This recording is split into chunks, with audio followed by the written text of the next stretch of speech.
Hey, it's Clay, and this will be a video chart on ticker symbol BBOX. We will take a look at the 30-minute time frame.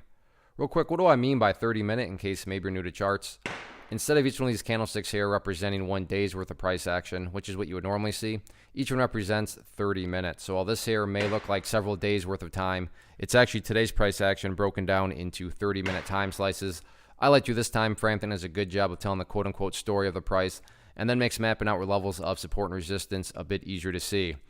And I don't mean to state the obvious on this one, but very nice movement today, not only from a price action perspective, but you look down here at the volume, and definitely, biggest volume this chart has had for quite a while. So let's map out some levels of support, and then we can talk areas of resistance. So first level of support is what I would call the ideal level. I mean, if you say, hey, Clay, what would make this chart look the absolute strongest going forward? That would be if the price can stay up here above the $1.87 mark. Now, don't get me wrong. If a price falls below $1.87, by no means am I saying the entire chart's ruined or anything like that. But yeah, if the price can somehow manage to stay up above there, that would definitely be a huge sign of power.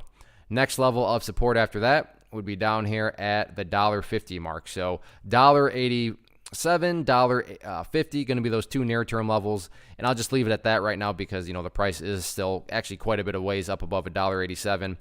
So keep an eye on those key levels. If the price falls below $1.50, I'm not going to call the chart ruined, but that would definitely be a sign of weakness, on the bulls' part. If the price, started to break and then worst case, started to separate to the downside of $1.50. But again, given the price closed up above $2, that's kind of a irrelevant point right now. But that's just, again, the kind of, I don't want to call it a do or die point, but it definitely carries a little bit more weight compared to the $1.87 mark.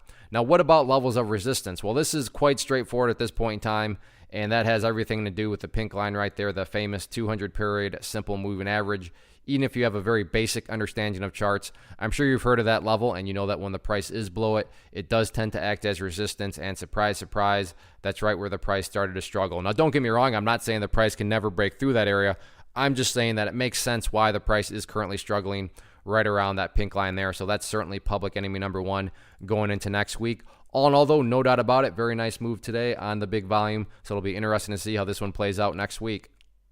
One of the biggest questions I get is, hey, Clay, how do you find the stocks that you trade? So what I've done is put together a free resource guide where I talk about the tools that I use to locate stocks that I find interesting and think may have potential. So if that sounds like something that could add value to you as a trader, then click on the image that is up on the screen right now, and I will email you the guide. The guide itself is very short and to the point, and best part, it's completely free. Thanks for watching the video. Let me know if you have any questions.